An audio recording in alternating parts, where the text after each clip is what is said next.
Years నుంచి తెలుసు ఆయన నాకు. ఆ పిల్ల పుట్టినప్పటి నుంచి తెలుసు. హ్మ్. ముందు ప్రాబ్లమ్స్ అంటే అమ్మాయికి బాడీలో ఎలాంటి ప్రాబ్లమ్స్ లేవు. కాకపోతే ఏంటంటే రెగ్యులర్‌గా అన్ అంటే టైమ్‌లీ ఫుడ్ తీసుకోకపోవడం వలన అప్పుడప్పుడు గ్యాస్ట్రిక్ ట్రబుల్ అనేది. ఆ ట్రబుల్ ఇలా వస్తుందని ఎవరు ఊహించల. హ్మ్.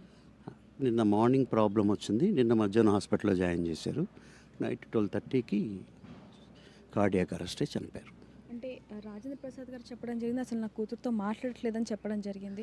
కానీ అది ఎప్పుడు మాట్లాడుతూనే ఉండేవాళ్ళు. అలాగే బాగోగులన్నీ కూడా చూస్తూ ఉండేవాళ్ళు అనేది కూడా తెలుస్తా ఉంది. వాళ్ళిద్దరూ చాలా క్లోజ్ అమ్మా.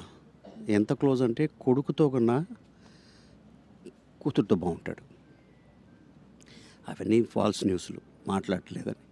ఇంకోటేంటంటే కూతురు మీద ఎంత ప్రేమ ఉందంటే పక్కన ఇల్లు కొనిచ్చాడు. ఓ 3,00,00,000 పెట్టి. అది ఒకటి కాకుండా అది పెళ్ళైనాక కొనిచ్చాడు. రెండోది ఈ ఇంటి నుంచే మధ్యాహ్నం భోజనం వెళ్తది. డైలీ. ఈ ఇంటి నుంచి డైలీ మధ్యాహ్నం ఇంటికి భోజనం వెళ్తది. నైట్ వాళ్ళు చేసుకుంటారు అంతే.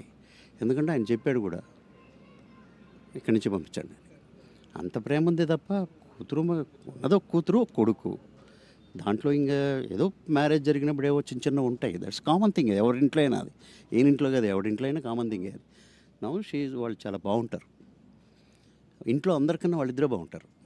అంటే పదో ఏట మా తల్లి మరణించింది. తర్వాత నా కూతురు మళ్ళీ మా మా అమ్మ రూపంలో మళ్ళీ వచ్చిందంటూ కూడా ఆయన ఒకప్పుడు ఎంతగానో ఆనందపడ్డారు. అలాంటిది ఇప్పుడు మళ్ళీ ఆ తల్లి దూరం అయిపోయింది. మరి దీనికి ఆన్సర్ నా దగ్గర లేదమ్మా. ఎందుకంటే ఈ బాధలో ఇలాంటి ఆన్సర్లు నాకు చేత కూడా కాదు. అంత నేను మాట్లాడలేను. రెండోదేంటంటే ఆయన చాలా డీప్ దీనికెళ్ళిపోయారు.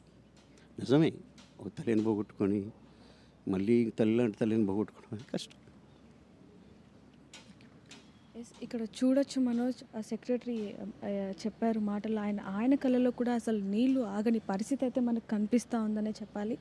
ఆయన స్నేహితులు కానీ, కుటుంబ సభ్యులు, ఇక్కడ నివాసం ఉంటున్న ఎవరైతే ఇక్కడ చుట్టుపక్కల నివాసం ఉంటారో వాళ్ళందరి కళ్ళల్లో కూడా ఎంతగానో నీళ్లు తిరుగుతున్నాయని చెప్పొచ్చు. ఎందుకంటే ఈవిడ కూతురికి అసలు ప్రతిరోజు మధ్యాహ్నం కూడా ఆయన ఇంటి నుంచే భోజనం వెళ్ళేది విషయం అంటూ కూడా మనకి తెలుస్తూ ఉంది. ఎంత ఇష్టం, ఎంత పిచ్చి అనే విషయాలు కూడా కూతురు అంటే అంత పిచ్చి అనే విషయాలు కూడా మనకి తెలుస్తూ ఉన్నాయి. రోజు మధ్యాహ్నం ఇక్కడ నుంచే భోజనం వెళ్తూ ఉండేది. రాత్రి సమయంలో ఒక్కటే వాళ్ళు వండుకునేవాళ్ళు.